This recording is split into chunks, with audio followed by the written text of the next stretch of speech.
Thank you very much. Thank you very much.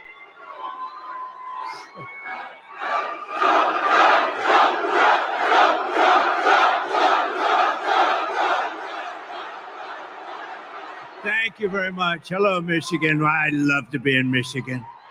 We're going to bring so many car manufacturing plants we're going to bring, but I see a lot of farms outside today. And there's never been anybody better to the farmer than Trump, that I can tell you. But it's great to be back in this beautiful state with thousands of proud, hardworking American patriots, which is exactly what you are. Early mail-in voting is underway now in Michigan, so if you want, go out and get that ballot, return it as soon as possible. And if not, get a ballot, just go and vote. You got to vote. We got to win this election. Our country is being destroyed by these lunatics. And while you're at it, get as many other Trump supporters as you can, and they'll do the same. 33 days from now, we are going to win the state of Michigan. We are going to defeat Lion Kamala Harris, one of the worst candidates ever. We've never had a candidate like that. And how about the vice president? That's going to be president someday? I don't think so. I don't think so. Did you see the debate? I don't think that's going to be president. He called himself knucklehead. We don't want a knucklehead as a president. And we're going to make America great again.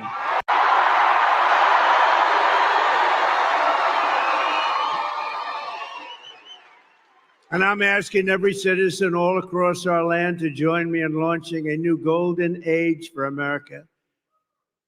As catastrophic as Kamala Harris, I never use the name Harris. Nobody knows what the hell I'm talking about. I say, Harris is doing a lousy job. Who's Harris? So we usually just say Lion Kamala. It's much better, more accurate. But as bad as Kamala's failures have been, we have a plan to fix it, and we're going to fix it very fast. It's going to go very quickly. Can you imagine what she's doing to our country on the borders, though? Can you imagine? With everything else is bad. Can you imagine what they're doing on the border? Why? Why are they doing it? They're killing our country. We can soon have soaring income, skyrocketing wealth, millions and millions of new jobs, and a booming middle class. We had the best 4-year period of any president in history, and that's despite the China virus coming in. Despite the China virus. Instead of a manufacturing recession, we can have a manufacturing renaissance, which is what we want, especially here, especially in this state. We can live in cities and towns that are safe and clean, and borders that are sealed and secure. Wouldn't that be nice? And America can once again be strong and confident and free. How would you like to live like they're living, where thousands and thousands of criminals are put into your town or your city, and all of a sudden, your whole life changes. Your whole life changes. You see what's happened with Springfield and Aurora. You see what happened, Springfield, Ohio. You see what's happening. Would you like to have that happen to you? Good, I was just curious. Who the hell can do that? Who can do it? They inject 32,000 people from a foreign land that has lots of problems, but they inject 30, and you're 50,000 people, and now you have, in a month, you've almost doubled the size, and it's a disaster what's going on in Aurora, where you have Venezuelan street gangs. They went into the same business as me, but they take their real estate with guns. I had to go borrow money from banks. They're in the real estate business. They go in, and the governor there in Colorado, Aurora, Colorado, the governor is petrified. He doesn't know what to do. He's never seen anything like it. Actually, nobody has seen anything like it when you get right down to it. But we can be a nation that dreams big again. We can be a nation that builds things again. We can reclaim our pride, our dignity, our glorious American destiny. But only if we make a clean break from the failures of the past 4 years. They've been the worst 4 years. When you add everything up, the inflation, the lack of respect, the Afghanistan disaster, which was the most embarrassing period of time in our history where we were just humiliated. And you add it all up, and all we're going to do is a very simple thing. We're going to make our country so incredible and so fast. You only have one thing to do. On November 5th, we're going to vote for a person named Donald J. Trump. Have you ever heard of him? Have you ever heard of him? Nice hat. Nice hat.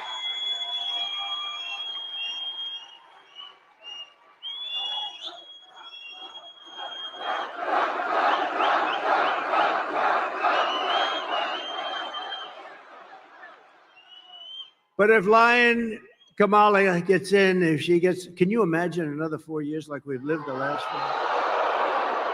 4? Think of it. People are dying in North Carolina. They're dying all over those 5, 6 states. They're dying, and they're getting no help from our federal government because they have no money, because their money's been spent on people that should not be in our country.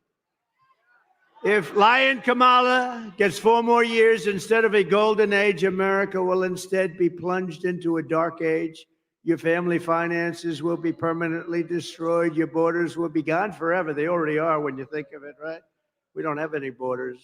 You're a border state now. You know that. Welcome. Congratulations. Tens of millions more illegal aliens will invade our cities and towns. Medicare and Social Security will buckle and collapse from the weight of all of these people becoming proud members of our Social Security system. Isn't that nice? Remember, for 4 years, I took care of it. I didn't raise the age 5 years. You know what that means? That means, darling, I thought I was going to have Social Security. I thought I was going to retire a little early. But they've raised the age by 5 or 6 or 7 years. That's what they're going to do to you. I won't, because I would have done it already if I was going to do it. But they're going to do it. They're going to do it. And they're really destroying the whole system. And the world will be thrown into chaos and conflict like never before, although we're pretty close to that right now. And we're also very close to a third world war. And we have incompetent people running our country. We don't want to have them. Did you see where Biden said today when they asked what about Israel? What are they doing? And he said, well, I don't know. He didn't even know where the hell he was. You know, it's all these politicians now. I think I was the only one that ever went to the planes and the helicopters and talked, right? Now they all sort of stop and they talk, but he doesn't do a good job of it. He talks but he said, well, they'll have to do, I don't want them to do anything, Israel. But as long as they don't destroy the nuclear weapons on the other side. I said, did he say that? No, isn't it supposed to be the opposite, Judge? We got some of the biggest judges in the country right here. But isn't it supposed to be the opposite? No, as long as you do destroy the nuclear weapons, right? He said he's the worst foreign policy president in history. And everybody knew that from the beginning. No, he said as long as they don't destroy the nuclear. And I'm still trying to figure that one out. Nobody can figure it out. He can't figure it out either, come to think. If you want to avoid this miserable fate for America, Michigan and the entire Midwest will have to go out and we have to be too big to rig. You know that. Too big to rig. Turn out and vote in record numbers. Too big to rig. You know, last election, we did great in 2016. A lot of people don't know we did much better in 2020. We won. We did win. It was a rigged election. You have to tell Kamala Harris, that's why I'm doing it again. If I thought I lost, I wouldn't be doing this again. You know where I'd be right now? On the beaches of Monte Carlo, maybe, or someplace. Be having a nice life. But if I had my choice of being here with you today or being on some magnificent beach with the waves hitting me in the face, I would take you every single time because we're going to make our country great again. Every single time.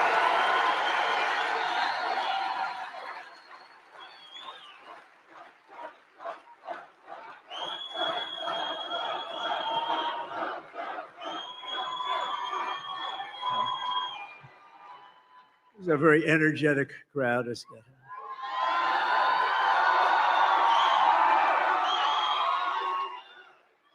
And who else can fill up? Only MAGA. But whoever fills big places like this at 3 o'clock in the afternoon? We're going to be meeting. We're going to think of it. I just left Wisconsin. We 5 days ago, we had a sort of a rally. Wasn't supposed to be. 60,000 people showed up in Wisconsin. But the White House wouldn't give us proper security coverage. So we end up in a room of about 900 people. You have 60,000 people, 50 to 60,000 people outside waiting, but they don't want that because they don't want crowds. What they are doing is such a disgrace to our country. And so to those people in Wisconsin that didn't make it, I think they love us and I think they're going to vote. By the way, we're up in all of the polls. We're up in every swing state. Doing great. They had a honeymoon period. You know, they had like a honeymoon. I didn't know what a honeymoon period. They kept talking about the honeymoon. Because I beat Biden, we're up 21 points by their numbers. And they went to him, crazy Nancy Pelosi. She's crazy as a bedbug. Crazy Nancy, but others too. They went to him and they said, Joe, you're out. He said, I'm not getting out. And they said, no, you're out. We're going to use the 25th Amendment because you're freaking crazy, man. And he eventually agreed to get out, which took about, 24 hours. Remember, he said he would only get out if he was forced to by God. And that didn't work out. So they said, you're getting out because you're going to lose. You're going to lose by a lot. Right after the debate, they went to him, right? I don't know, did I do a good job or a bad job in that debate? That's crazy. They said, you should have taken it a little bit easy. But all of a sudden, we start hearing rumors, right, that he's getting out. And then we heard they, have the standard list of people, Democrats, and Gavin Newsom and lots of people. He destroyed California. She destroyed California, by the way. She destroyed the greatest city in our country 20 years ago, San Francisco. And then she became AG. She destroyed the state of California along with Newsom. But she had every bit. Did you ever hear of him? Gavin Newsom. He's a terrible governor, done a lousy job. And you have such advantages. You do have great weather. You have the beautiful ocean. You have everything, but you still need somebody that knows what they're doing. And she destroyed, think of it, she destroyed San Francisco when she was the DA. The crime started to be rampant. It was the best city, the best. And then she destroyed California. And now she wants to destroy the United States of America. We're not going to let her do it. So you have to tell Lion Kamala that we've had enough, Kamala. We can't take you anymore. We're not going to stand for it anymore. Kamala, you're fired. Get out. You're fired. You're fired. Get the hell out of here. Right? Starting on day one of my new administration, we will end inflation and we will make America affordable again. It's not affordable. They killed you. They killed you with their spending, a combination of spending and their stupid energy policies. They said, we're going to get away from the Trump energy policies. We were energy independent. Your numbers were the lowest they were in 30 years. We're going to get lower numbers. By the way, we are going to, from January 20th, that's the day you take office, 1 year from January 20th, your energy bills will be 1/2 what they are right now. 50%, 50. They'll be 1/2 because we're sitting on more liquid gold than any other country in the world, including Saudi Arabia and including Russia. We have more liquid gold right under our feet, and we don't use it. We go to Venezuela to get their tar, and then we clean it up. You know where?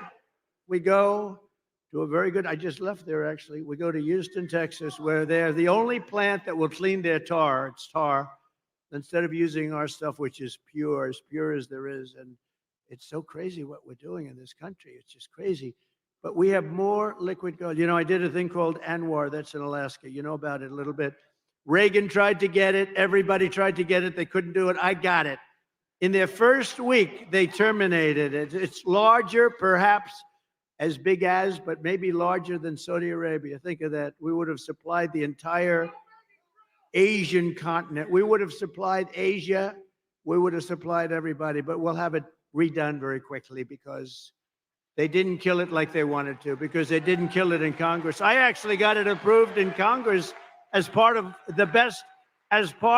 the biggest tax cuts in history for this country. I got that approved in Congress. We got ANWR. So they didn't kill it in Congress, and I don't think they ever could. So we'll get it back very quickly. It's going to be back very fast. But think of that. The biggest site probably anywhere in the world, you never know exactly, but pretty much anywhere in the world, in Alaska.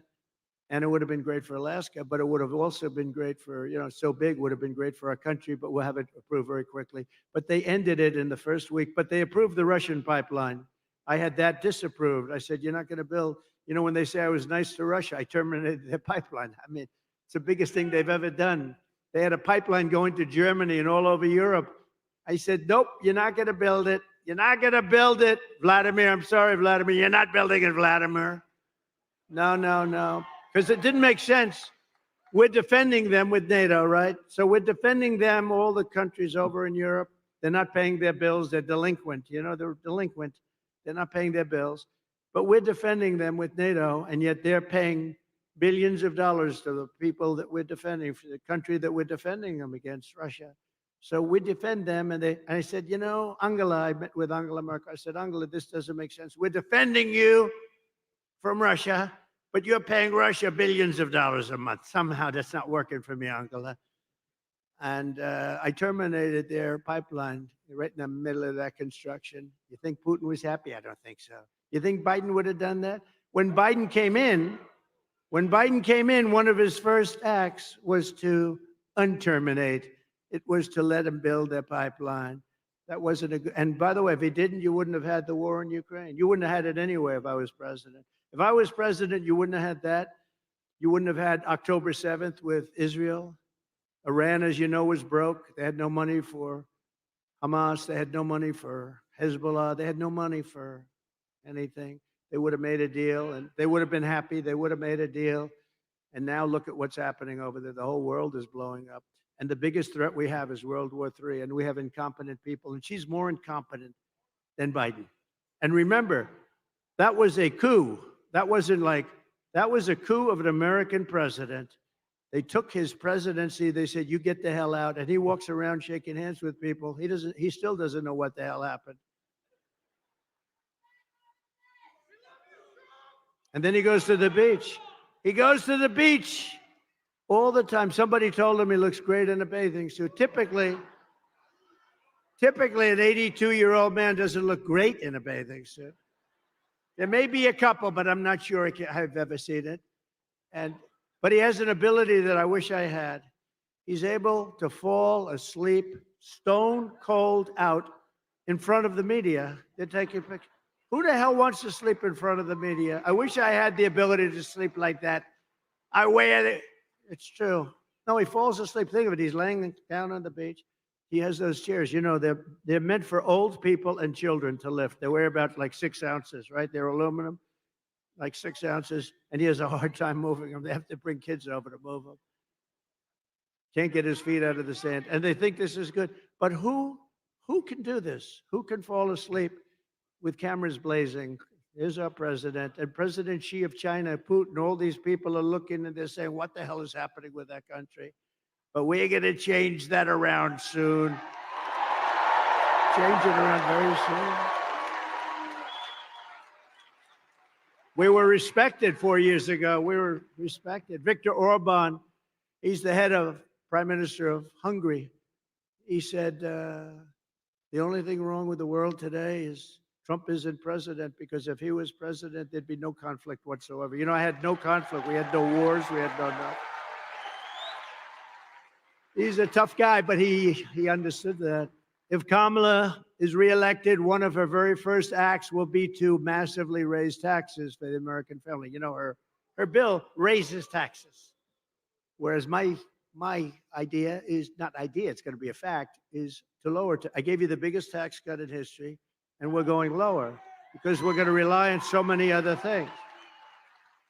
Today, socialist Bernie Sanders is out on the trail campaigning for her because Kamala is known as the tax queen. Do you know that she is considered to be far left of Bernie Sanders? Now, Bernie, we know he's crazy. He's crazy Bernie. We call him crazy. He got screwed twice, actually. He ran twice, looked like he won, and he didn't. And you know, he's a good sport, though. He acts like nothing happened.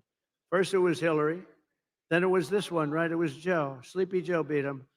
But we have a little video. You know, I only do this for people when I like people. I do the videos. Otherwise, they're too expensive. So let's put it up.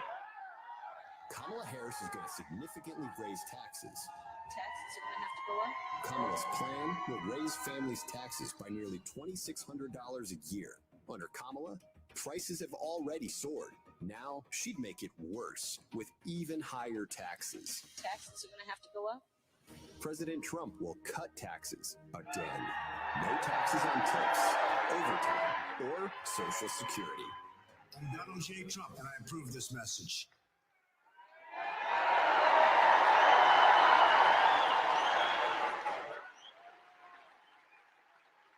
Now she wants to raise taxes, and she's going to raise it very substantially. You know why? To pay for the Green New scam. It's like throwing money out the window. We had the cleanest air and the cleanest water we've ever had during my last 3 years. We had the best water, best air we've ever had, and we were working. They'll put everybody out of business. They'll put everybody out of business. Our companies will be forced to do things that companies in China and other places in the world aren't forced to do. I used to watch this guy Kerry get into his plane and fly over to China, meet with them, say, we don't want you to use coal anymore. They'd say, oh, yes, yes. So then he leaves, and that's the end of that. They don't do a thing. They say, what a stupid country that is. For years, Americans have watched as our country has been stripped of our jobs. By the way, this state, more than any other, you lost 60% of your automobile business over the years. And you know, a lot of it went to China, but a lot of it is currently going to Mexico. And China owns it, but it's going to Mexico. They think they're going to make cars. They're going to make cars and sell them into the United States with no tax. And that will destroy. It won't happen. It won't happen. And I'll tell you why in just a couple of minutes if you don't mind waiting. But it won't happen. They want to strip us of our wealth, and you've seen our companies being sold off to foreign countries all the time. And how about U.S. Steel? I'm not going to let them sell U.S. Steel. I don't care, even if it's maybe good, but this was the most important 65, 70 years ago. U.S. Steel was the most important company in the world. Now Japan wants to buy it. I would not let that happen. I hope it doesn't go through before I get there, because if I get there and it's not done, we're not letting that. We'll help it. We'll help it get along. But we're not letting them buy U.S. Steel. But with my plan for the American economy, this will stop immediately all of this nonsense that they're doing, all of the hurt they're inflicting upon us. And we will begin to take other countries' jobs and factories, bring in businesses and trillions of dollars back to the United States of America.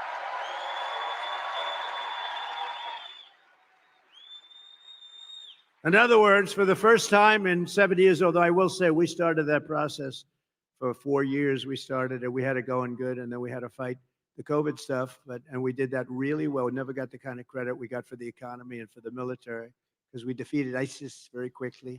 ISIS was supposed to take 5 years, and it took us about a month.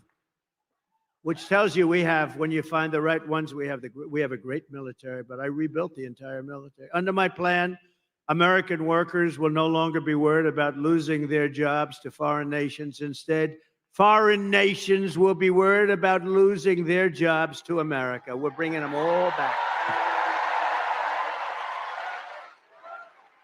German car companies can become American car companies. In other words, what I'm saying is they've got to build their plants in America with you people operating them. We can beat China in electronic production. We will, too, using a very similar form, actually a better formula than they have. Manufacturers that have left us will come sprinting back to our shores. Here's the deal that I will be offering to companies and manufacturers all around the planet. We're going to be going after their companies for the first time ever. They've been ripping us off for years, but that's not going to happen anymore. The United States will give you the lowest taxes, the lowest energy costs, the lowest regulatory burdens, and free access to the best and biggest market on the planet Earth, but only if they make their products here in America and hire American workers. That's the whole deal.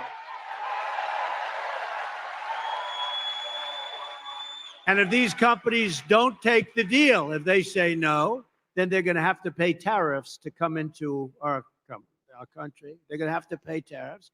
And they want to come into our country, they're going to have to pay. And they're not going to send their products made in another country to us, and we have to eat their products. They're produced by other labor, and their labor, we're not going to take it. We will use the hundreds of billions of dollars in tariffs to benefit the American citizens. We're not going to let happen what's happened for so many years.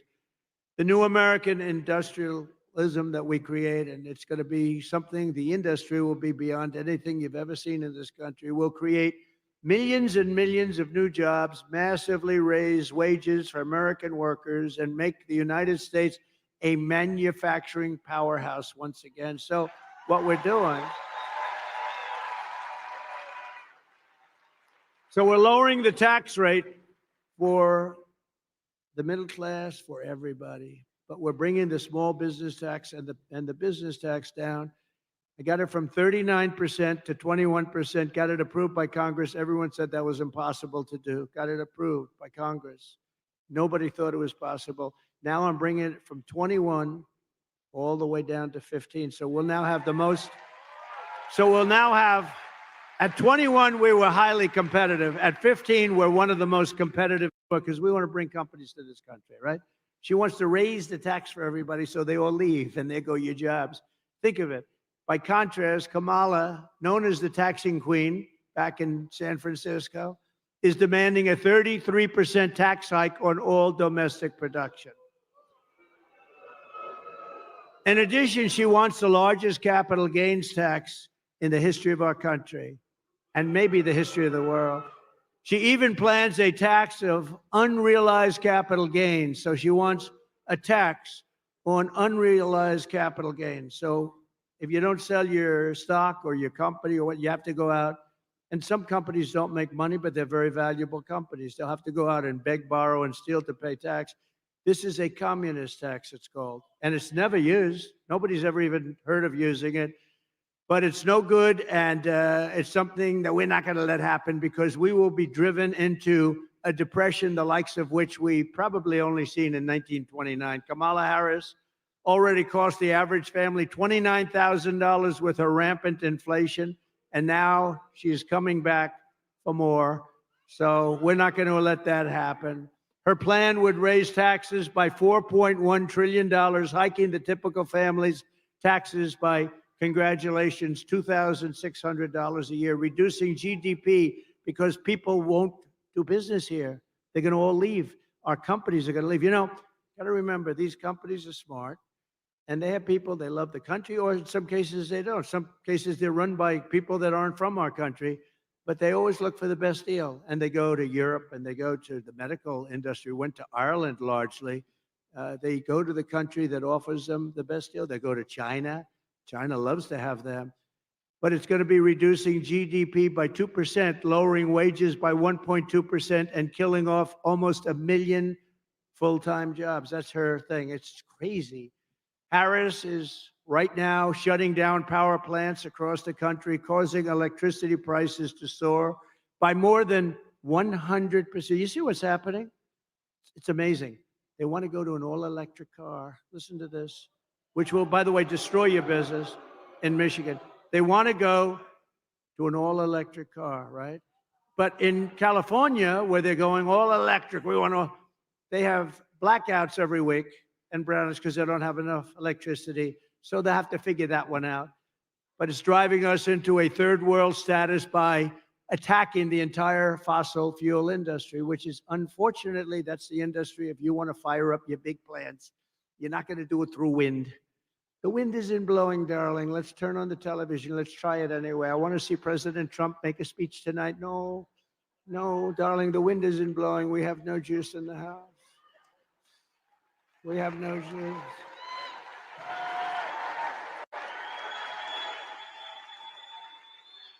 If Kamala Harris, I mean, think of this, her America, if you ship production overseas, she will give you a tax break. In other words, her tax break, this is her plan. It's a plan for stupid people. Her tax break is that you'll get a tax break if you ship your product overseas. No, it's supposed to be the opposite. With her tie-breaking vote on what I call the Inflation Creation Act, supposed to call the Inflation Reduction Act, remember? And they admitted it was a scam. It's not a name because it had nothing to do with inflation except raising it. It was really a way of getting money for the Green New Scam. So they actually admitted the Inflation Reduction Act was a scam, but I call it the Inflation Creation Act. I actually like the way that sounds, pretty good. She is going to create tremendous inflation. She's sending billions of dollars to Chinese battery factories, Chinese solar factories, and Chinese electronics factories. And we don't have to send anything. All we have to do is make it expensive for them to send their product into the United States. And they will end up building, or somebody else will, those plants in the United States. In other words, tariffs to me are the most beautiful word. Other than my chart, I love that chart. Other than my chart, it's one of the most beautiful things I've ever seen. It's going to make our country rich. Unfortunately, we have a lot of stupid politicians in Washington. They don't like it. It's actually they're learning though. They're figuring it out. It'll make our country rich again. Our country right now owes $36 trillion. It's going to make us very rich very fast. And the rest of the world will be living with it and they'll be fine. And we'll help people out too. But it's time that we took care of ourselves. It's time we put America first, right?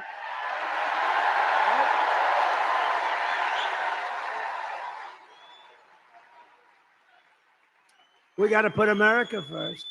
And it's no wonder that under Kamala Harris, we lost 25,000 manufacturing jobs in August. You know that, right? That was the last reporting period. We lost 24,000 jobs.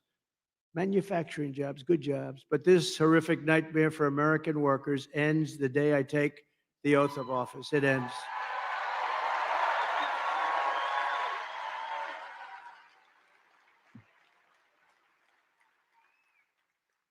We will cut energy and thank you. Thank you. Darling. I love you too. Stand up, please. Who said that? Oh. Such a beautiful voice. I said, stand up. That's a beautiful voice, beautiful person. Thank you very much.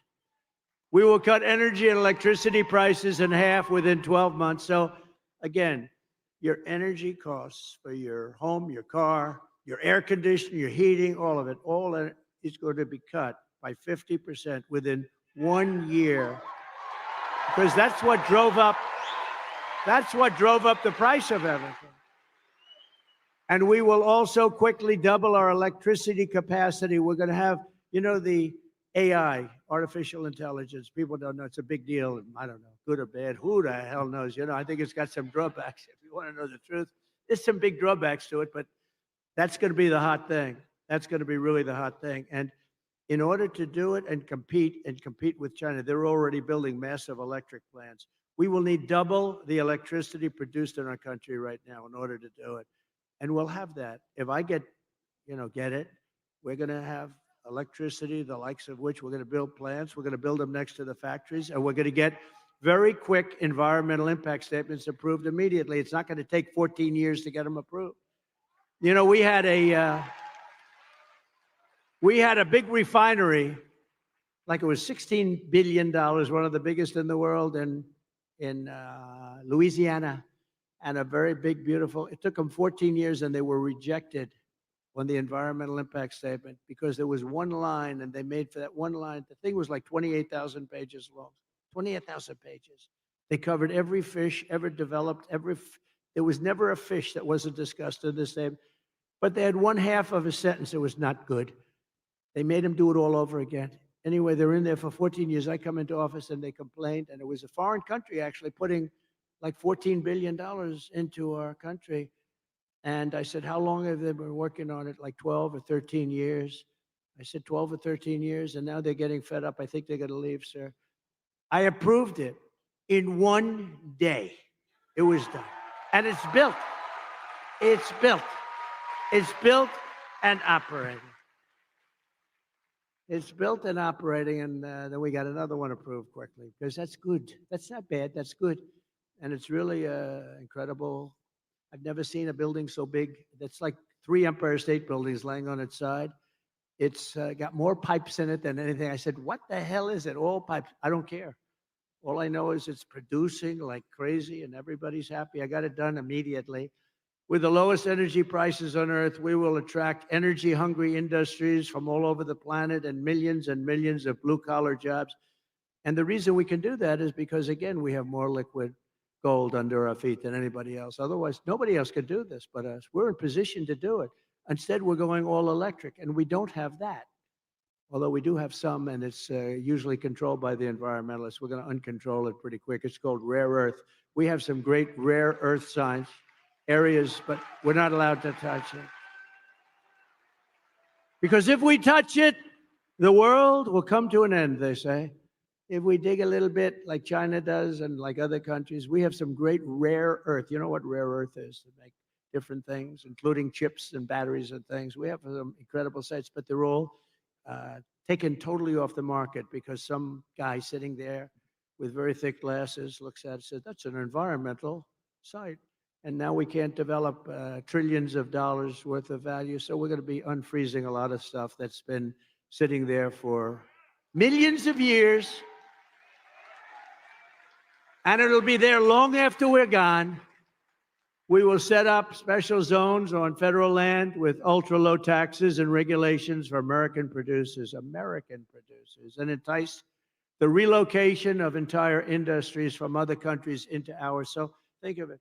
We have low energy, we have low regulation, and we have low taxes. Nobody can do that but us, but we have to do it, and we'll do it quickly. I have pledged to remove the 10 old, and think of this, 10 old and burdensome regulations for every new regulation. So if we put a new regulation in the book, which is not going to happen often, we have to reduce 10. And nobody cut regulations as much. Nobody cuts regulations as much as I did, as you remember. Nobody cut them even close to what I did in the first term. 4 years. In 4 years, I cut regulations more than any other president in the history of our country by far. And that's why you had the best job numbers in the history of our country. You had them because companies were building, they were building so much they didn't even need what they were building, all right? That was a problem too. But they were building like they'd never built before. We had the best job numbers ever. African American, Hispanic American, women, men, people with no high school degree, people with degrees from the highest, best colleges in the world. And speaking of great colleges and smart people, how good did JD Vance do the other night?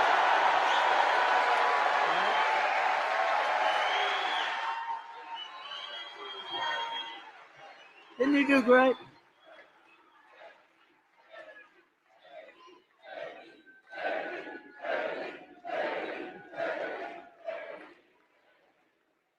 I drafted the best athlete. You know, Vince Lombardi, you say, go for the best athlete. But I had 12 people that would have been fantastic. But JD did a fantastic job at the debate. And his competition that night,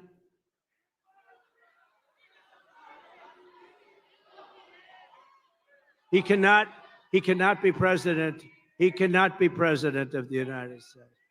If you want your incomes to plummet, your net worth to collapse, your tax bills to soar, your jobs to disappear, then vote for Lion Kamala to be the tax queen, to be your president. Because if you want to do all those things where your country goes to hell, where your country ends up in a 1929-style depression, then vote for Kamala. But if you want Washington bureaucrats to keep their greedy hands off your money, and by the way, we're moving the Department of Education. We're moving. Your state is going to control your children's education. We're moving it out of Washington immediately.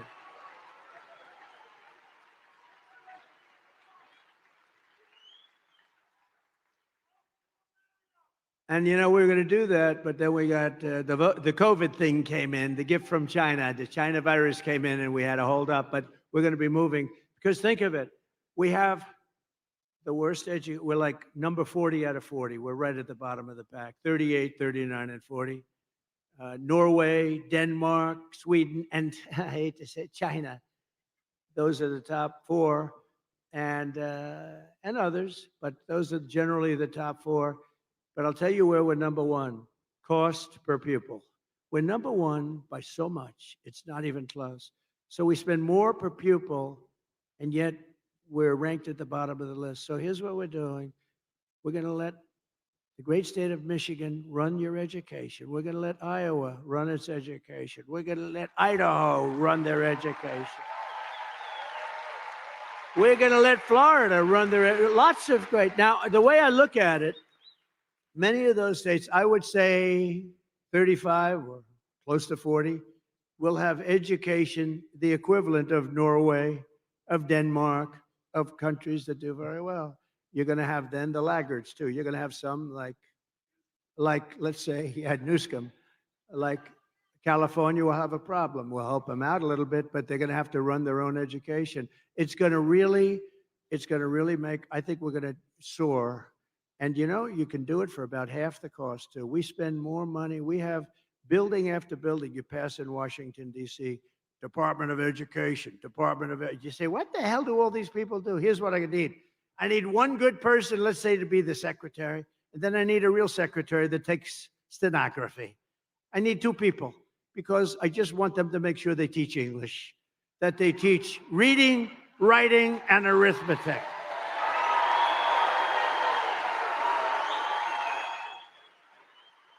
And we're going to do that very fast. We're going to do that very fast. And it's going to be great. But to do that, you have to vote for Trump and you have to do it fast. You have to do it very quickly.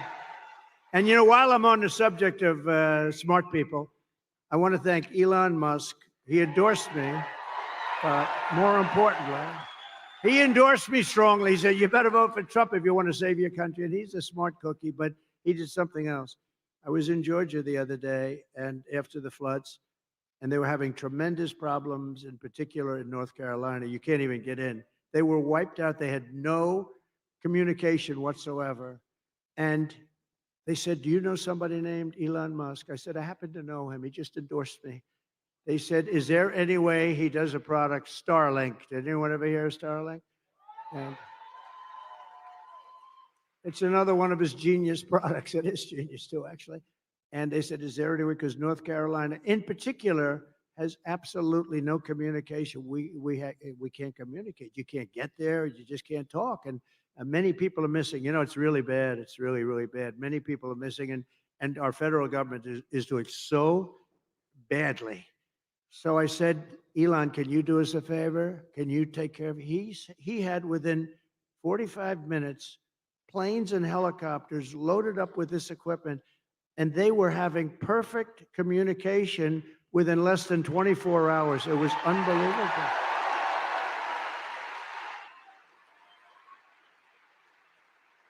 And I said to the person that got me and it made the request, who's over there really suffering too, I said, well, what's the difference between that and what they had with the hard wire? They said, actually, the hard wire is not as good. Think of that. So this man got, and he also said, just take it. You'll pay if you can. I mean, people are getting these expensive systems from him, and we really owe him a debt of gratitude. Elon Musk. Great. Not a lot of people would have done that. Most people could not have acted that fast either. He got it right away. They were starting to load, I think, before the phone conversation ended. So we have to thank him. I wish our federal government could move like that, right? Instead of spending money on people that are ruining our country. I delivered you the largest tax cuts in American history, and we'll do it again. We're going to get them lower, but we're going to do something else. No tax on tips.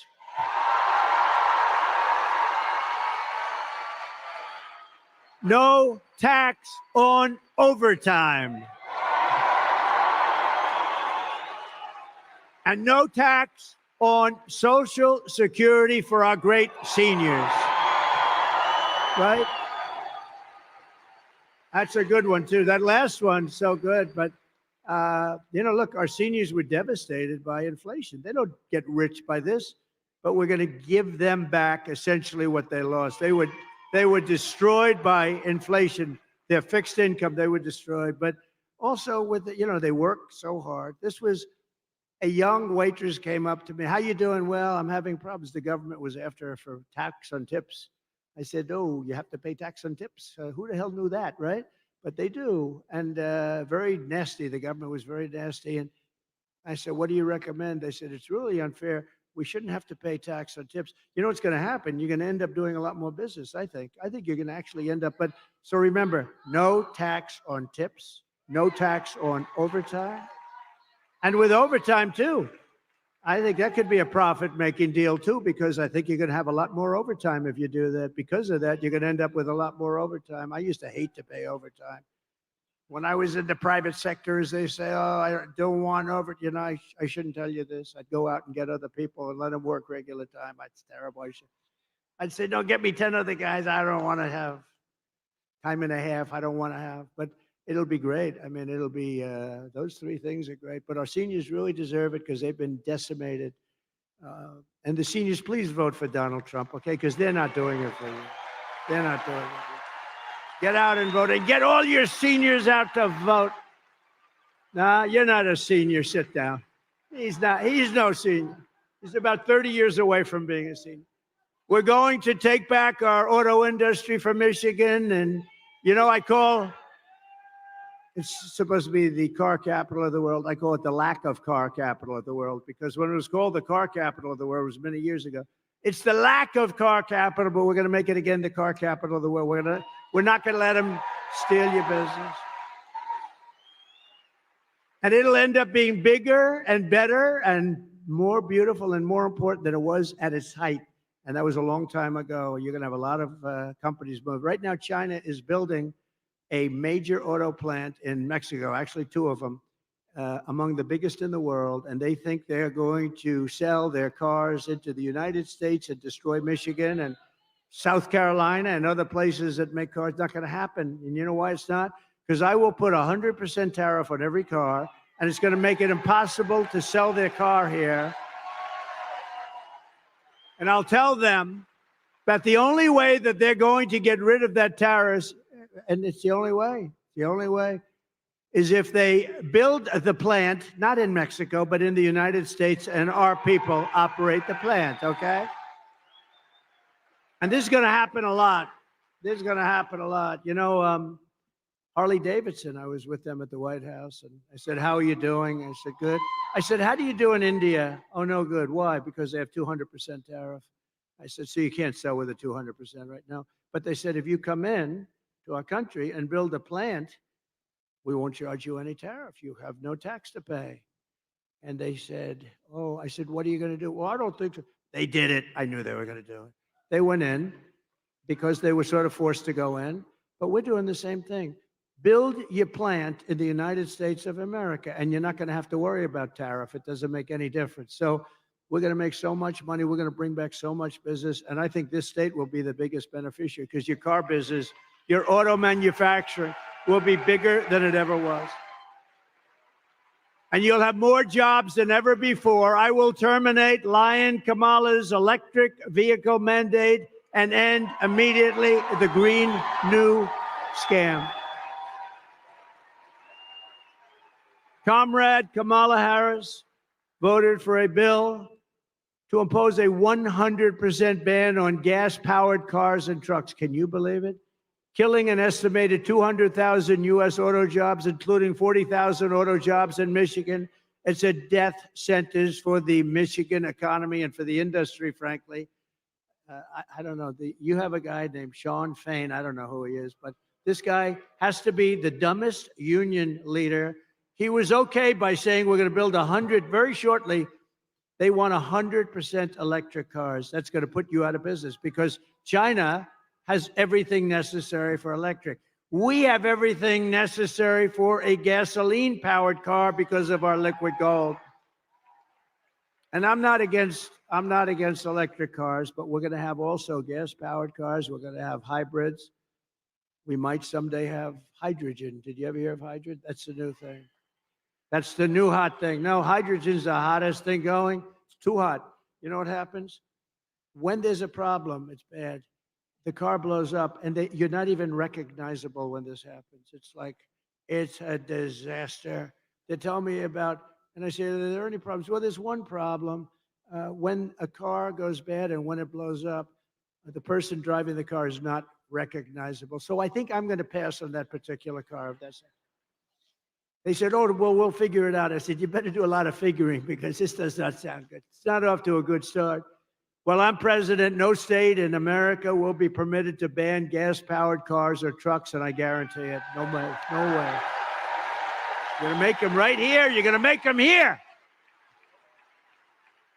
Over the past 4 years, Kamala Harris has unleashed nothing but chaos and suffering for American labor. With historic inflation, she's made life excruciating for the blue-collar workers who make this country run, and now our entire nation is paying the price. You see what's going on, right? If I was president, the longshoremen strike affecting the entire East Coast and indeed the entire nation would never have happened in the first place. And just so you understand, they were hurt very badly by inflation. They were hurt very, there's two sides to every story. The issue should have been settled by Harris and Biden. They don't even know what's happening. I don't even think they know what's happening. I doubt, Joe, what do you think of the longshoremen strike? What? It's affecting trade. It's affecting half of the country, Joe. Maybe all of the country. I don't know about it. And she won't ask about it. That's why she won't have a news conference. I did one the other day in Wisconsin. It lasted like for 2 hours. They asked me so many questions. The press was exhausted by the time. They were exhausted. I love seeing that. They're just exhausted. They're looking, gotcha. I got you. If you don't read a big story, that means they didn't get you. They want to get you so badly. They're sick. Look at all of them back there.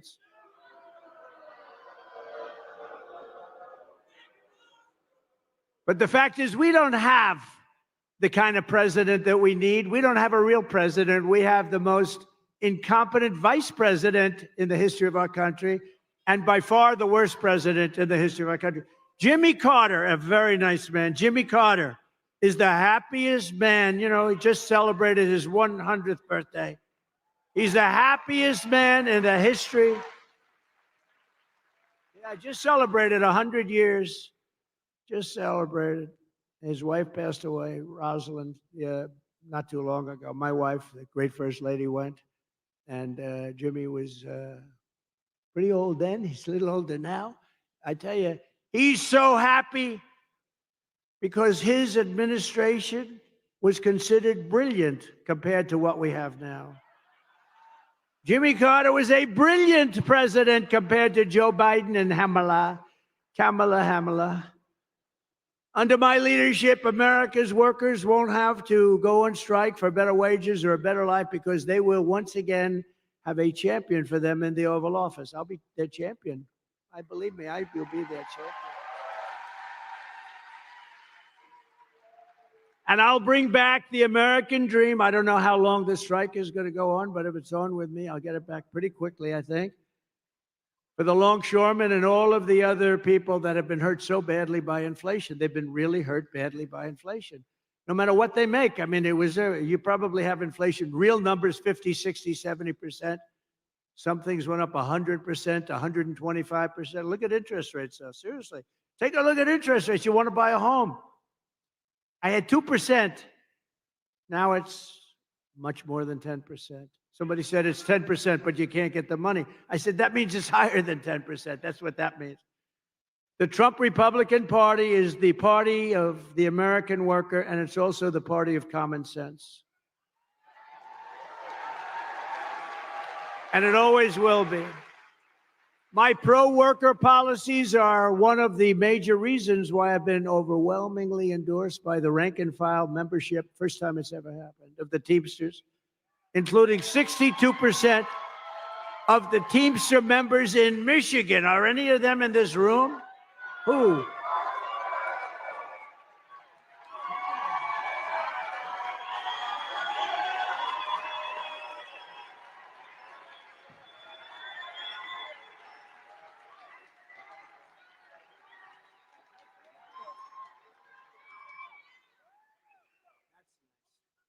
No, I think it's great. I think it's great. Well, thank you very much. First time it's ever happened. It's great. Now, the leaders aren't going to endorse us. Actually, the 62% are not exactly thrilled because, you know, they say why, but I fully understand. And if you look at the leader of the Teamsters, his name is Sean O'Brien, right? He's a good man. He happens to be a very good man. But Sean Fain, the United Auto Workers, he doesn't know what the hell he's doing. He sold out the auto workers like nobody's ever sold. Within a short period of time, they got a little gain up front, but in 2 years, you won't be making any cars. If I'm not elected, you will not be making any more cars in Michigan. It's all going to be moved over to China and different places, all electric. As we bring back our jobs, we will also restore America's borders with 4 more years for Kamala. She will flood every Michigan small town and Midwestern city with illegal migrants from the most dangerous places on earth. And Michigan will not be Michigan any longer. Would you like to have a couple of million migrants living in your wonderful state? Migrants. She has let in 21 million people during her 3.5 years from prisons and jails, from mental institutions and insane asylums, terrorists at record levels, terrorists. I used to have very strong watch with Terror Watch. People said, that's not nice. I said, it's very nice. It's called intelligent. We had a Terror Watch. In 2019, Border Patrol said we had none. I don't believe that. I think it has to have some. But they actually have us down for 0. The following year, they had us down for 11. We have thousands of terrorists now coming in from Yemen, from all over the world. They're coming in. Not just South America. They're coming in from all over the world. If they wanted to close the border, all the president has to do is say, close the border. I'm the president. Close that border. That's what I did. And the border was closed.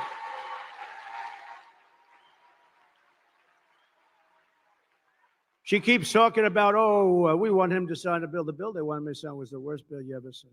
2 million people in. Everybody gets automatic. You're automatically a citizen of our country. The worst bill you've ever seen. And it would have done nothing. It would have hurt. But they use that as a ruse. No, they don't have to use that. All they have to do is say, close the border. They don't need a bill. I didn't have a bill. I closed the border. I said, close the border. Border Patrol, by the way, is fantastic. You know, they want to do their job. ICE wants to do their fantastic. She wants to get rid of ICE. She wants to get rid of ICE. Who's going to go into a nest of MS-13 killers? These ICE guys, they're tough as hell. I've seen it. They're tough, and they love our country, too. The corrupt media is outraged that I keep talking about the migrant crime epidemic. Well, I'm outraged that Kamala Harris keeps importing migrant criminals. These are among the worst criminals in the world. Remember when she said, no, migrants don't cause any crime. And I said, wow, they're pretty rough-looking people to me. They're pretty rough-looking people to me, and it turned out to be I was right. This was 2 years ago. They said, no, migrants don't, that our people are much more dangerous. No, it's not that way. It's the opposite. It's the absolute opposite. I'm outraged that according to new statistics, 13,099 convicted illegal alien murderers have been set loose into the USA. Be careful. I'm outraged that Kamala Harris freed 2 illegal alien thugs who assaulted, kidnapped, and murdered a 12-year-old girl named Jocelyn. You know Jocelyn. I'm outraged that Kamala released into America the predator, the animal who murdered Laken Riley. I'm outraged she let in the savages who raped and murdered Rachel Morin. I'm outraged on behalf of every American family whose children have been murdered by illegal alien and horrible, horrible, savage migrants that Kamala brought into this country. Kamala's agenda is bringing death and despair to America. I will restore light, hope, and dignity back into Michigan, and very quickly.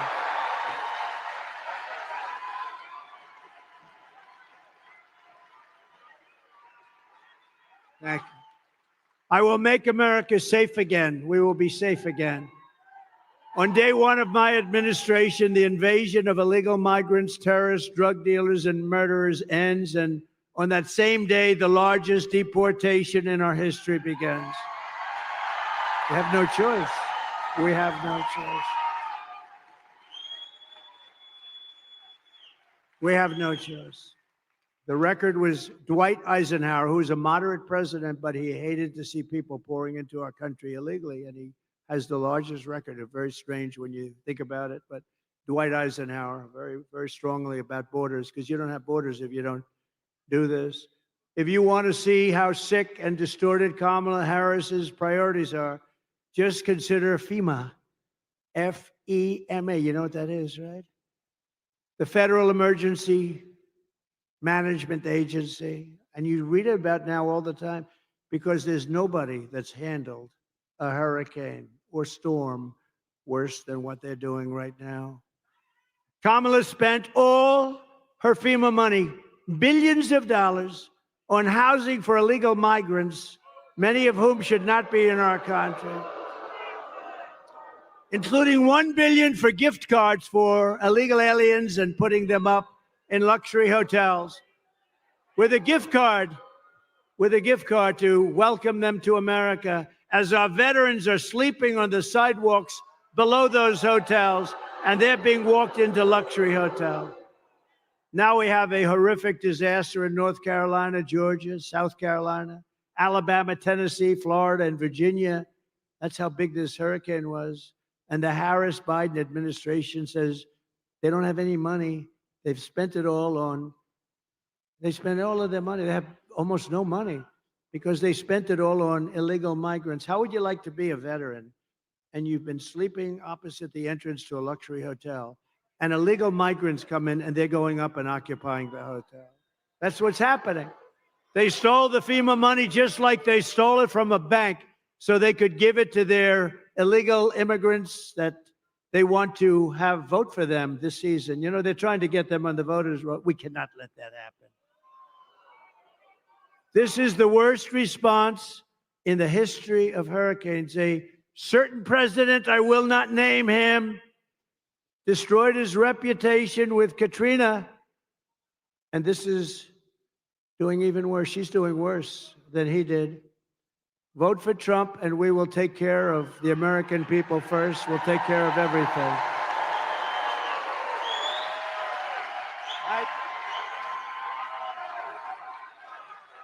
Thank you. Thank you.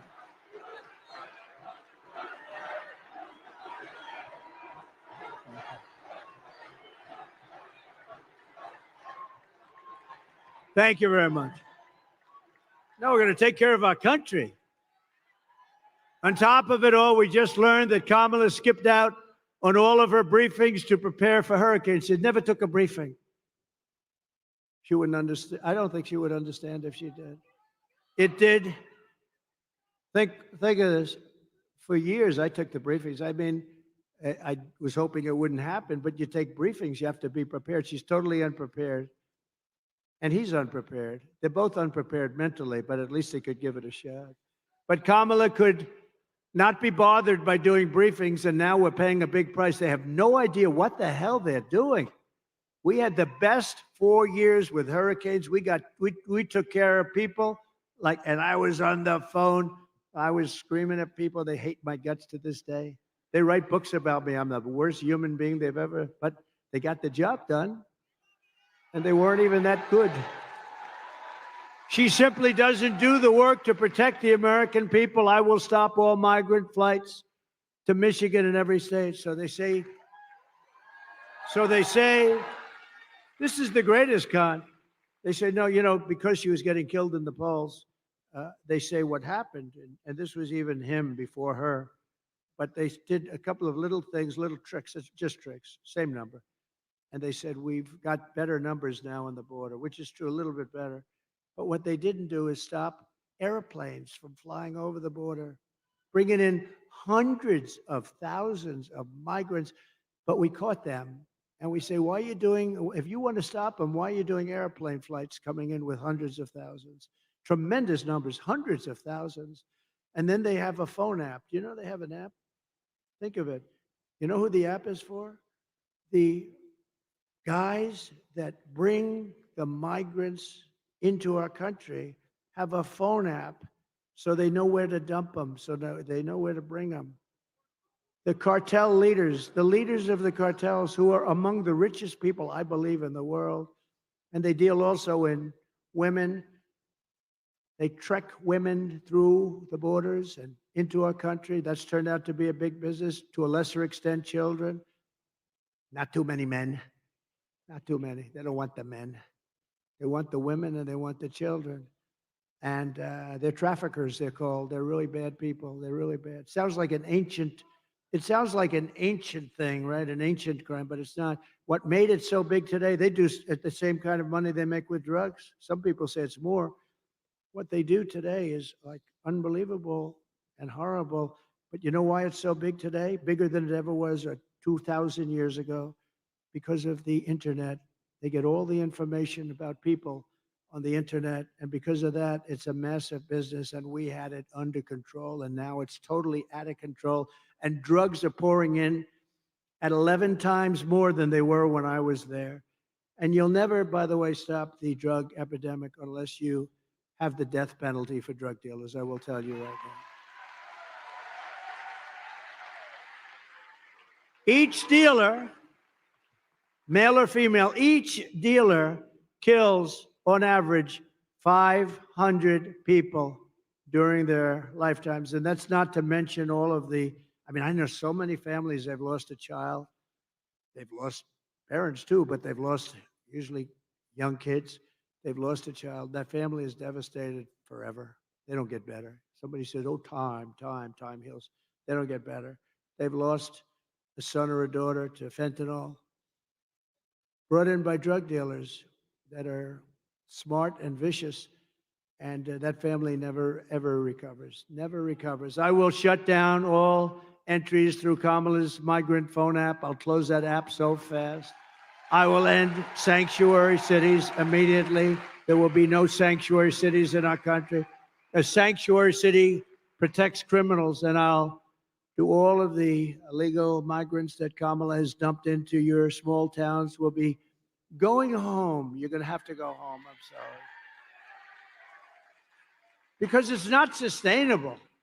And it's going to be very hard to do. It's a very hard thing to do. They'll pick out one person who's very sympathetic, a woman with 2 children, and they'll show it it's a very tough thing. But we have thousands of murderers. Of the murderers, 25% of them have murdered more than one person. 10% of them have murdered more than 5 people. These people are roaming our country. They could go into a restaurant, they can do whatever they want, and they will kill you because they are wired that way. They were wired that way. We're going to get them the hell out of our country. But for all of that to happen, you have to vote for Trump. You also need to vote for a great gentleman who is going to be of tremendous help to me. He's one of the most respected people in Washington, as you know, and he's running for a thing called the United States Senate. And he's from your beautiful state, but he's tough, he's smart, he's so respected. And I had a lot of choices because my endorsement means a lot. Whoever the hell I endorse does good. And, you know, I looked at some very good people, and they were very good people, but I know him, and this is a man who's about as smart and tough as you can be. All of the things I told you about with jobs and getting illegal migrants out, all these things are very tough things. He will be an unbelievable advocate, and he'll be a great advocate for Michigan. So I want to bring up Mike Rogers, please, wherever Mike is. Come on up, Mike. Got to vote for him.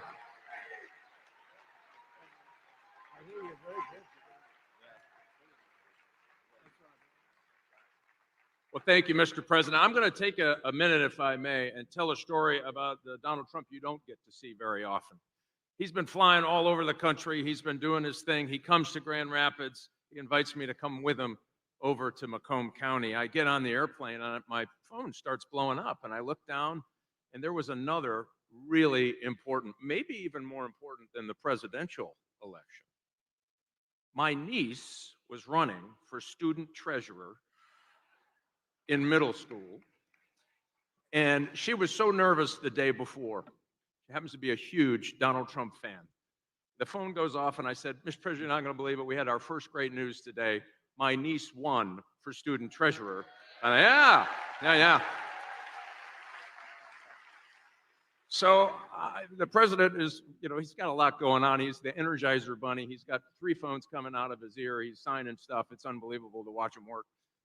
And I said, hey, would you mind just signing this little card? Just say, congratulations, Elon, and this would be great. He said, no, I'm not going to do that. Why don't you come over here and I'll make a video. So yeah, you bet. So we make a video, and I'm going to tell you this, Mr. President, I can pretty much guarantee this is going to happen. You are killing it in the middle schools across the United States of America.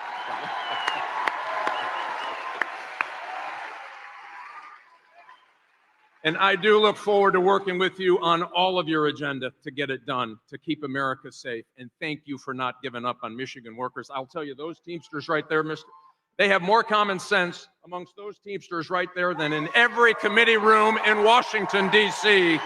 And I look forward to working with you to make America great again, Mr. President.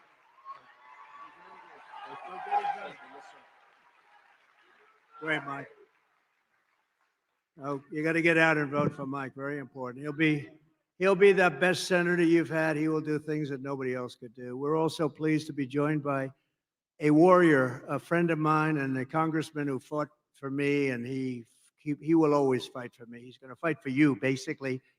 Jack Bergman. Jack, thank you. Jack, looking good, Jack. Thank you very much, Jack. Thanks, Jack. Good job. Really a warrior. A candidate for Congress who's doing very well. I just looked at some poll. Paul Young. Where's Paul Young? Hi, Paul. That's good. Oh, they like him. Good. Good luck, Paul.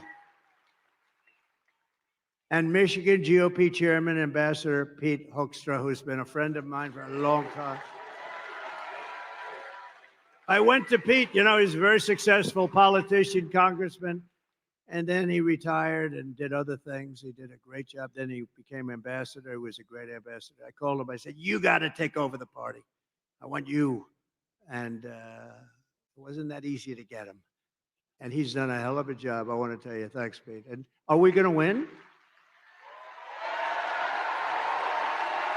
We got to win. Yeah, good. Thanks, Pete. Good job. I hear unbelievable job. So Lion Kamala is the worst vice president, according to many, in the history of our country. And here are the facts. She wants to open borders, totally open borders, keep them open.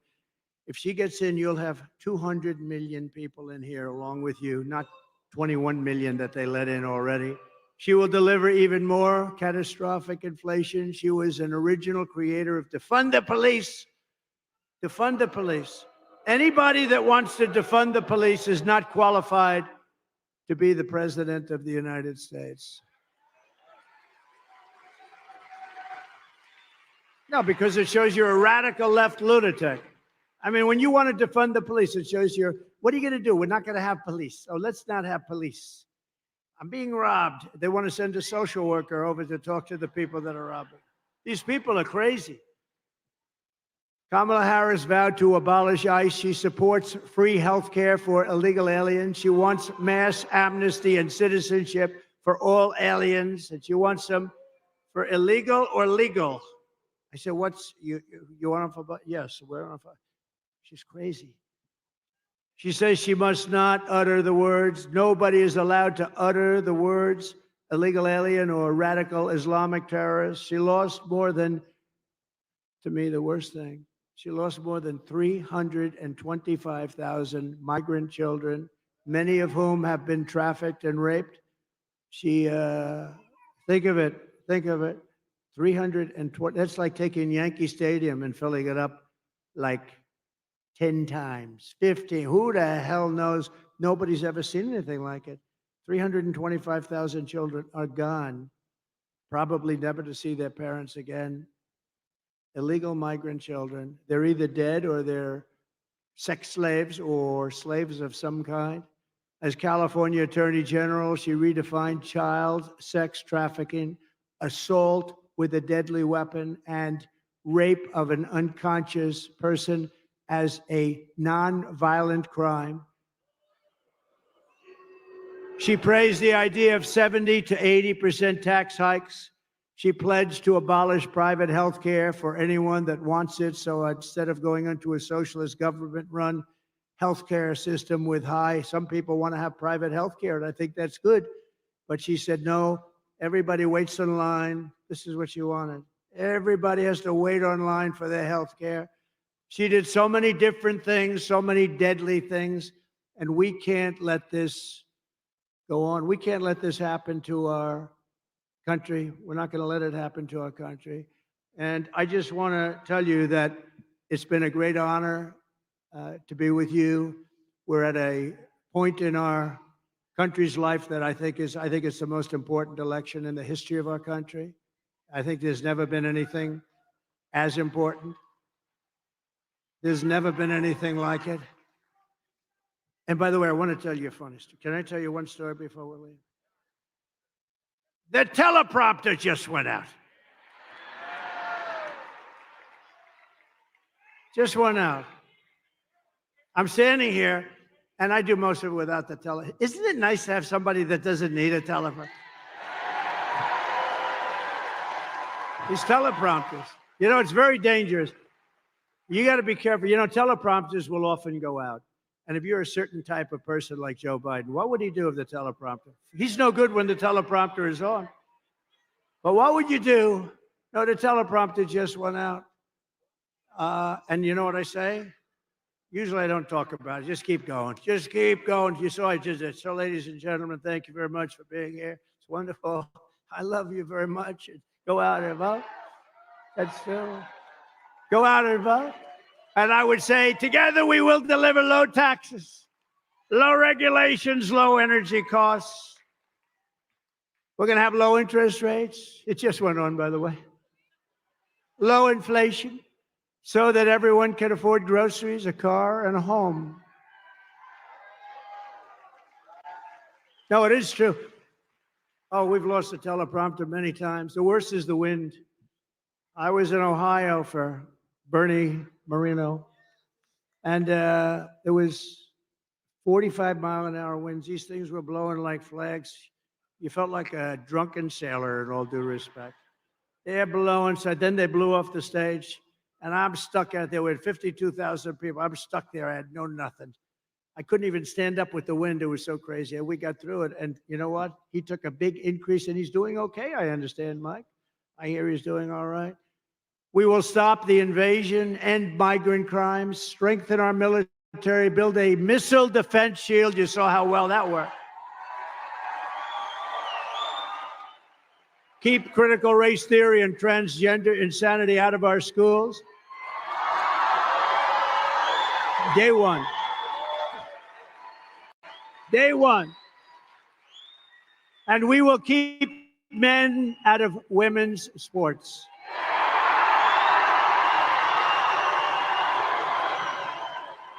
So crazy. No, so crazy.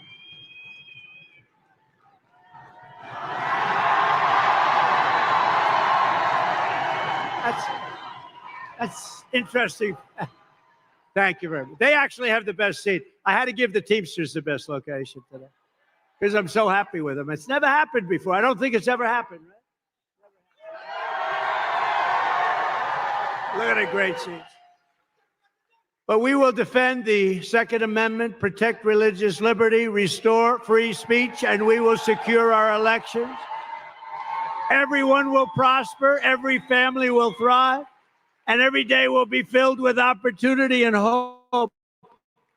But for that to happen, we must defeat Kamala Harris, Lion Kamala, and we must stop her country-destroying liberal agenda once and for all. You know, I call her Lion Kamala. She worked at McDonald's. I watched her being interviewed.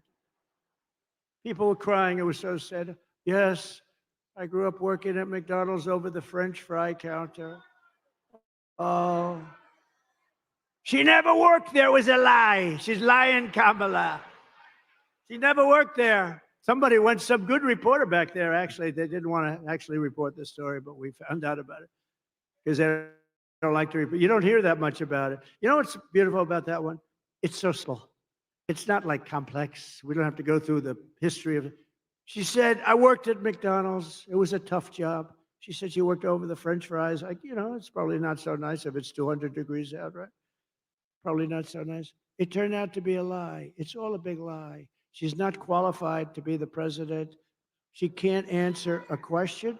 She doesn't do any interviews.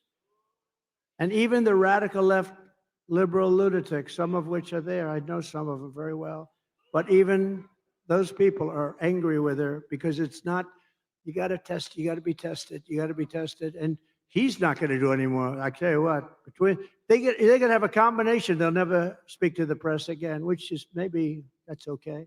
Remember, early voting is beginning in just a couple of days. You must get out and you must vote. We want a landslide that's too big to rig.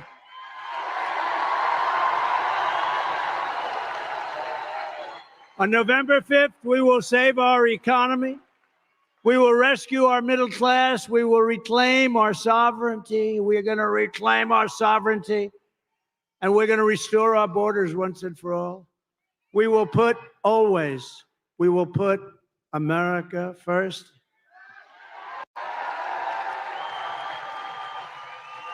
And we will take back our country. Together we will make America powerful again, wealthy again, healthy again, strong again, proud again, safe again. And we will make America great again. Gonna make it so great. God bless you, Michigan. God bless you.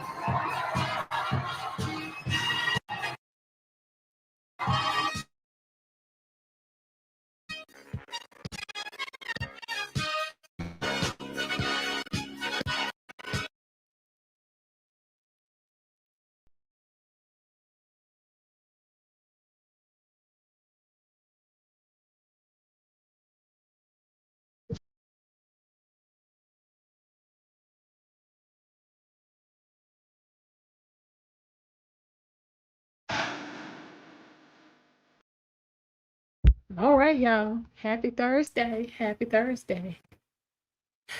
Yeah, the conversation in the chat is lively. Lots of facts and opinions, and just overall fantastic information. So thank you guys for that. We have a lot of Trump supporters as well as a lot of Harris supporters. So that's good that we have a mix. We have actually listened to again, which we is one of the battleground states, and it's going to be very important in determining who the 47th president is going to be. Pretty much the same message that we have been getting from Donald Trump as far as where he thinks the country is, how it got there, and how he can take it in a different direction. Okay. All right. D-Bond said, I'm going to be positive. I love my country so much. I'm going to vote for Trump as a woman and as a veteran and American citizen. Okay. All right, D-Bond, I see you. Okay, one and only. What's Trump's plan to improve the economy? Well, first of all, he said the first key is going to be to get energy production under control. So with increased energy production, that will allow interest rates to fall and prices to stabilize. He also talked about decreasing the tax rate for companies from its current rate of 21% down to 15%, which will free up funds for them to be able to hire workers. So there's another thing that'll help the economy. You say I'm still waiting for the Democrat to tell me why it's not Biden or Harris' fault that the country is in bad shape. Don't hold your breath. Hey, Dover.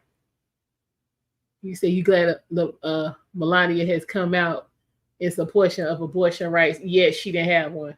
Oh, okay. You mad? Hey, Uncle Andy. You know, I'm so mad they robbed FEMA. Say that's damn near treason. Yeah. So again, the current administration is telling the the country, us U.S. citizens that we are worth $750. Meanwhile, people who were not born on American soil are worth billions of dollars. What you say, Death Note? They've received a nation in disarray. It takes time. This is true. It does take time to fix mess. But how much time is the question?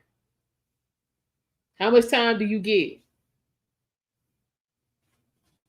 And, most places only give you a 90-day probation period. So I guess in the case of running the country, we give you about 18 months. You think that's fair? So if that's the case, and we'll give you about 18 months, you've tripled that time. What's going on? We knocking on 4 years. What happened?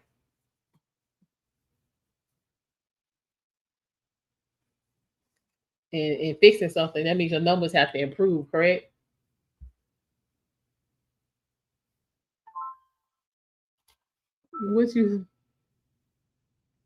Hold on, where we at? He said take time. Hold on. Harris is gone, and Biden has a Trump plan. So yeah, we need some time. They need some time.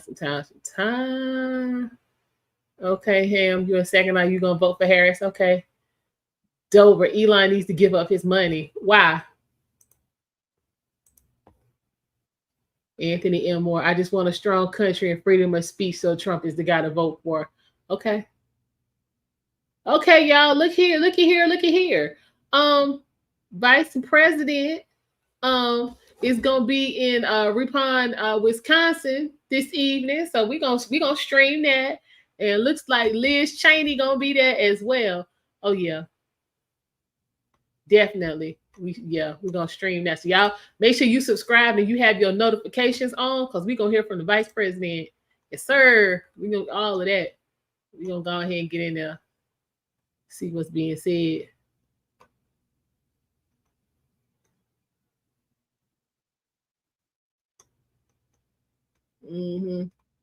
We're gonna get right on up in that. Let's extend my middle class tax cuts. Okay. Yes, Derek. Yes. Thank you for mentioning that. Become a member and join the members only chat. Yes. Members only is the place to be. Members only is the place to be. Lots of fun in the member only chat. Let's see. Matter of fact, let's go ahead and get the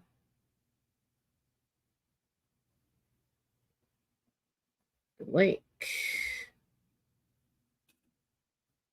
Go ahead and pin that. All right, link is pinned. Let's see, send some kind of help to hey, they just flew the lucky ones out and gave them places to live. Okay. Kubalik said, Ham, can you articulate the reason that if we already produce the most oil, why Joe would go to Saudi and beg them to produce more, and why tap into the reserves? Okay.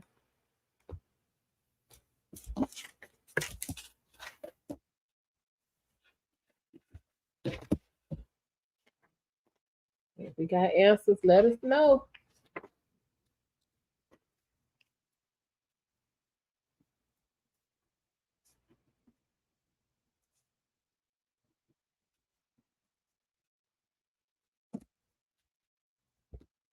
Well, what you say?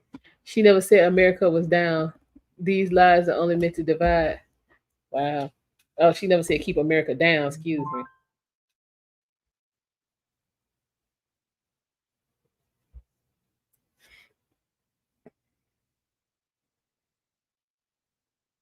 Okay, let's see what we got. What we got? What we got? Okay, so the U.S. is producing more oil than we ever had. All right, can't keep stealing money from rich people. Most tax cuts on corporations go to wages. That's why wages grew under Trump. Thank you, Dr. Phil. 15% is enough for corporate tax. Yeah, I would agree. Yeah, if the difference is directly, you're saying related to job growth, then so if we want people to have jobs, then we need to keep the taxes low. If that's the rationale.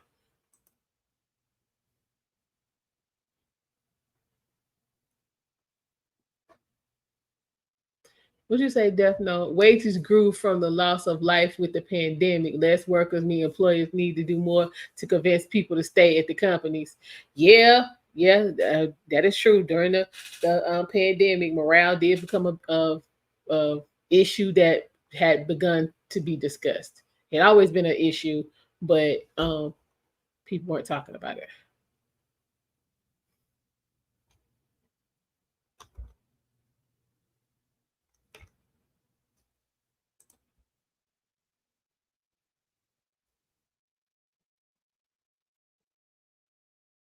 You say join the channel.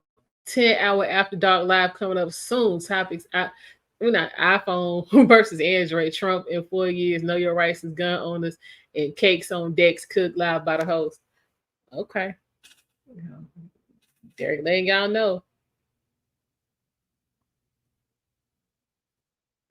What do you say? Builders can't afford to build houses in California, so they building thousands of tri-level home. Oh no. I'm good. Dr. Phil, all I know is we gotta drill more oil. Death Note says everyone knows the iPhone versus Android convo has been decided. Yeah, $4.20 gas is ridiculous. I personally never had to pay that much. That is crazy. It's just because of where I live. But yeah, I would hate to I would hate to have to pay that.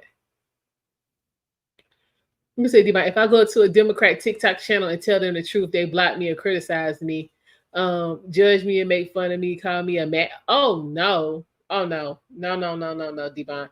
I'm sorry you had to go through that, but yeah, you'll never have to worry about that over here. We don't tolerate that type of behavior. You see, I just paid $2.20 for gas today. Choose a better state. Okay, Death Note. Listen. What Derek said, 316 here on gas. 439 is the lowest in California. Ooh. Said I remember when gas was $1.80. Yeah, fool, say it again. Illinois a fool. Yeah, that Yeah, like working from home, it's just amazing to think back what, you know what I'm saying, how much I was spending gas.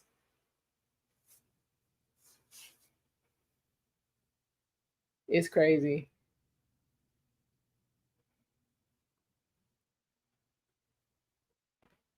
I remember in 1971, gas was 68 cents a gallon. Lord have mercy. That's 71. That was 7 years before my time. I wasn't here yet.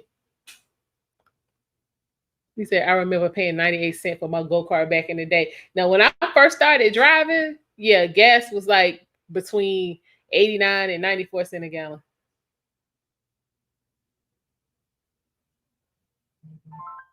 But you know what, D-Bond, here where I am, it's actually the opposite. They want us to come in because the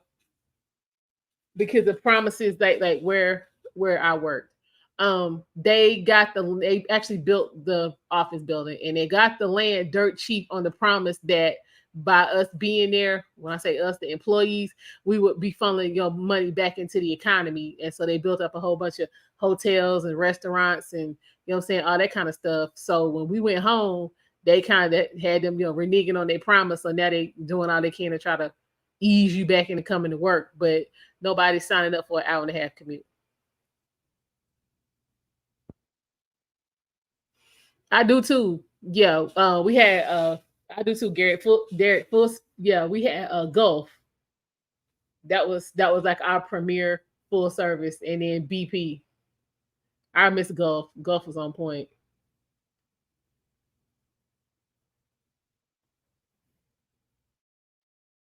You said wages have increased to keep up with inflation. Not really.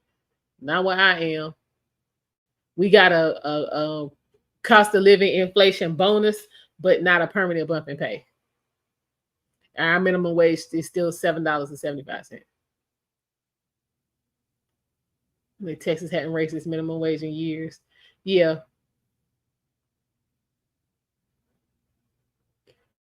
Okay. Energy dependent on the Trump, but not.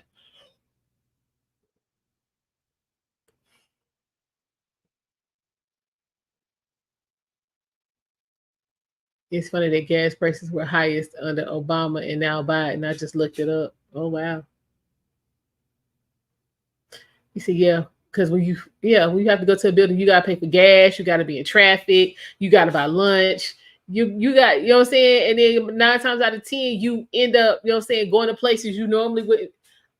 I know I do it. Like, so the office building where I work, on that particular exit, you had damn near everything. Like you came off, you had Chick-fil-A, you had Burger King, you had Papa John's, you had Starbucks, you have McAllister's, that's like a pub kind of joint here.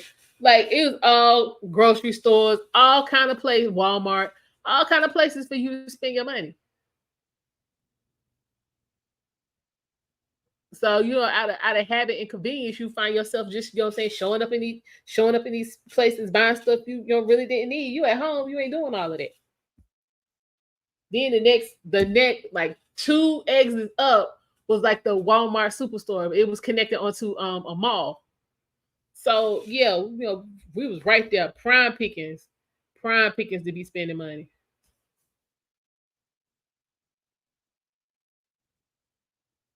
Spend all your money because it was, you know what I'm saying, with the Walmart, and then there was there's Dick's hang like on so the Walmart's attached to the mall. The front part of the mall is Dick's, Bath and Body Works, Yankee Candle, all your typical mall stuff.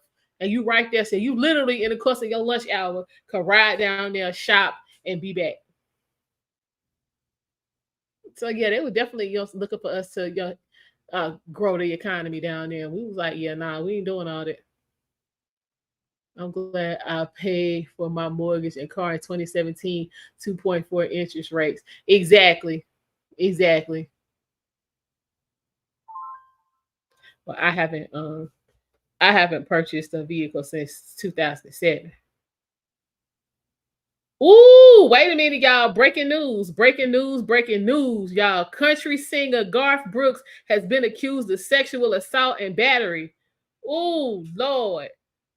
From back in apparently this happened in 2019. So the complaint was filed in state court in California today. Ooh, honey. So the woman said she was raped by Brooks during a work trip. Ooh, child. This B2 situation and got completely out of hand. Ain't nobody seen or heard from well, I mean, I'm not gonna say it's not seen or heard, but Garth Brooks been real scarce since, you know what I'm saying, the cheating, you know what I'm saying, came out with him and Trisha Yearwood before he divorced his wife, and now he a rapist. I ain't doing it.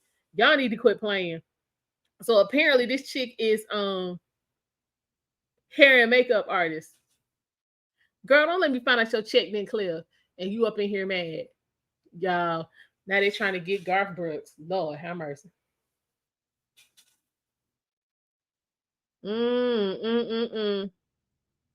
Child, they trying to get everybody. Garth Brooks, Lord have mercy. Let me see. I got to find this. I got to pull this up.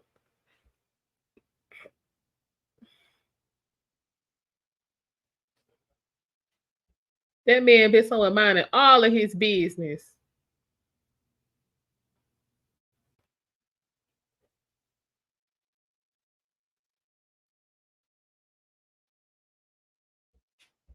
You don't want to name your name. If you're supposed to be doing all of this to get justice, put your name out there. Y'all be getting on my nerves with that.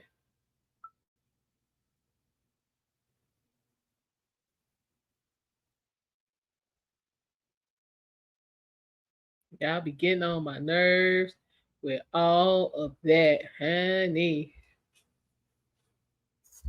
Ain't nobody safe.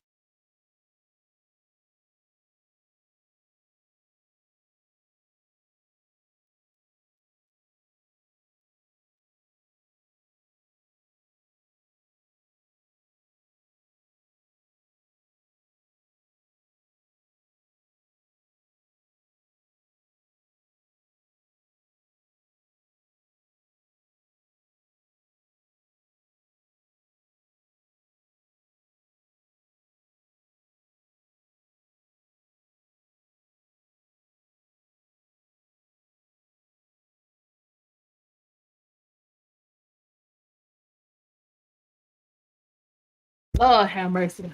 The 304s is in full effect, full effect. As soon as it don't work out for you, you want to get a couple dollars. It's too much. See, this nonsense, right, is just the type of stuff you got to deal with when you got, you know what I'm saying, folks like Kamala Harris talk about believe all women and women, you know what I'm saying, make good decisions and all this kind of nah, bitches be lying.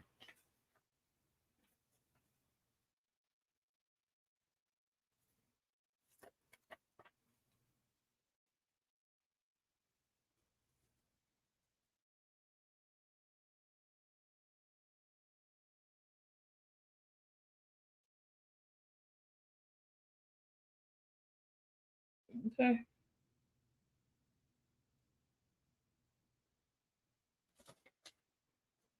I surely will. What y'all want to know? They dirty. All right, what's going on?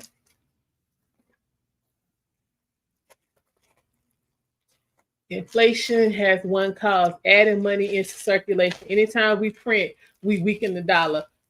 More money and the same amount of goods is inflation. Well, thank you for that information, Death Note. Anybody who didn't know what inflation is, now you know. We can always count on Death Note for sound doctrine.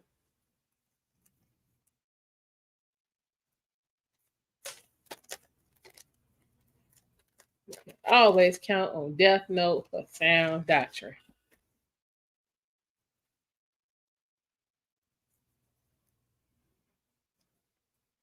She said, "Lying witches be be lying. My wife is the closest thing I ever met to a goddess, and she advises me in all the decisions I make for our family and community. She also trusts me to make the final call." That's amen, Bernard. That's what's going. That's what's up. That's how it should be. But we got people out here promoting, you know what I'm saying, women doing everything but that. Because again, why would you marry somebody that doesn't have your best interest at heart? Why would you marry somebody that's demonstrated they don't care about you? But this is the message that's being preached.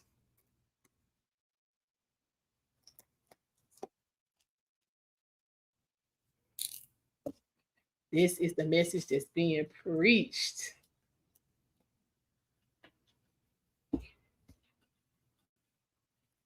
All right, y'all. We're gonna go ahead and wrap this up because we're gonna be right back in a little few minutes or so we can see what the vice president has to say. So again, make sure you are subscribed and you have your notifications on. I appreciate you guys for stopping by and spending some of your afternoon with me. I hope to see you all again. Please hit the like button on your way out. And I will see y'all in about 45 minutes or so. Bye.